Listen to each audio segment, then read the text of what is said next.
Nous venons élever ta grandeur au cœur du monde. Que la louange éclate.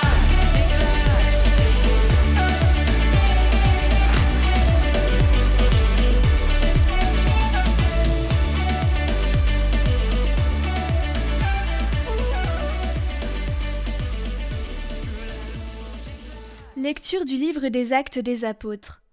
En ces jours-là, Paul dit au peuple : « Je suis juif, né à Tarse en Cilicie, mais élevé ici, dans cette ville, où, à l'école de Gamaliel, j'ai reçu une éducation strictement conforme à la loi de nos pères.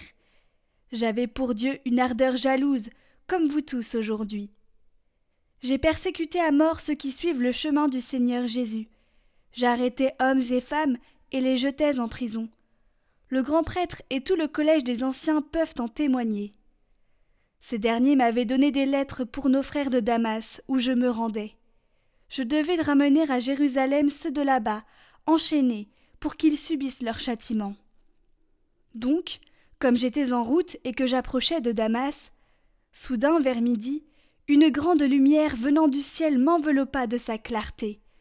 Je tombai sur le sol, et j'entendis une voix me dire : « Saul, Saul, pourquoi me persécuter ? » Et moi je répondis : « Qui es-tu, Seigneur ? » ?»« Je suis Jésus le Nazaréen, celui que tu persécutes. » Ceux qui étaient avec moi virent la lumière, mais n'entendirent pas la voix de celui qui me parlait. Alors je dis : « Que dois-je faire, Seigneur ? » Le Seigneur me répondit : « Relève-toi, va jusqu'à Damas, et là on te dira tout ce qu'il t'est prescrit de faire. » Comme je n'y voyais plus rien, à cause de l'éclat de cette lumière, je me rendis à Damas, conduit par la main de mes compagnons. Or, Ananie, un homme religieux selon la loi, à qui tous les Juifs résidant là rendaient un bon témoignage, vint se placer près de moi et me dit : « Saul, mon frère, retrouve la vue. » Et moi, au même instant, je retrouvai la vue, et je le vis. Il me dit encore : « Le Dieu de nos pères t'a destiné à connaître sa volonté, à voir celui qui est le juste, et à entendre la voix qui sort de sa bouche. Car tu seras pour lui, devant tous les hommes, le témoin de ce que tu as vu et entendu. Et maintenant, pourquoi tarder ? Lève-toi et reçois le baptême, sois lavé de tes péchés en invoquant son nom. »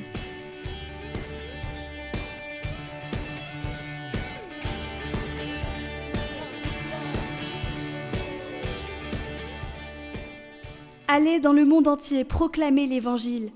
Louez le Seigneur tous les peuples, fêtez-le tous les pays. Son amour envers nous s'est montré le plus fort. Éternelle est la fidélité du Seigneur.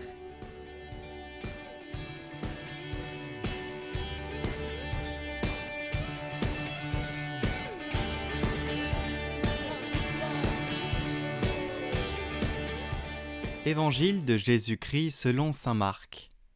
En ce temps-là, Jésus, ressuscité, dit aux 11 apôtres : « Allez dans le monde entier, proclamez l'Évangile à toute la création. Celui qui croira et sera baptisé sera sauvé. Celui qui refusera de croire sera condamné.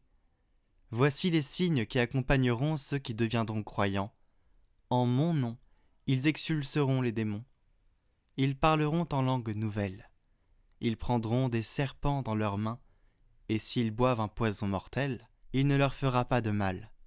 Ils imposeront les mains aux malades, et les malades s'en trouveront bien. »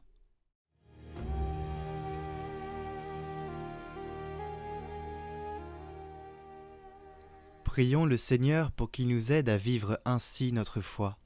La foi aux portes ouvertes, une foi transparente, non pas prosélyte, mais qui fasse voir. Moi, je suis comme cela.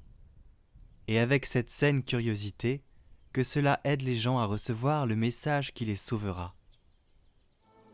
Louez le Seigneur, tous les peuples, fêtez-le tous les pays. Alléluia, son amour envers nous s'est montré le plus fort. Éternelle est sa fidélité. Alléluia. Merci Seigneur pour ta grande bonté. Je t'exulte en ce jour et je souhaiterais à l'image de Saint Paul proclamer l'Évangile à mes frères et sœurs dans le monde entier pour qu'eux aussi te connaissent et qu'ils soient sauvés. Invoquons l'Esprit Saint pour recevoir cette force et proclamer que tu es la vie. Vous recevrez une force, celle de l'Esprit Saint. Vous deviendrez des apôtres. En son nom, élevez les mains. En son nom, élevez les mains. Viens Saint-Esprit embraser les nations. Viens Saint-Esprit sur cette génération. Viens Saint-Esprit embraser les nations. Viens Saint-Esprit sur cette génération.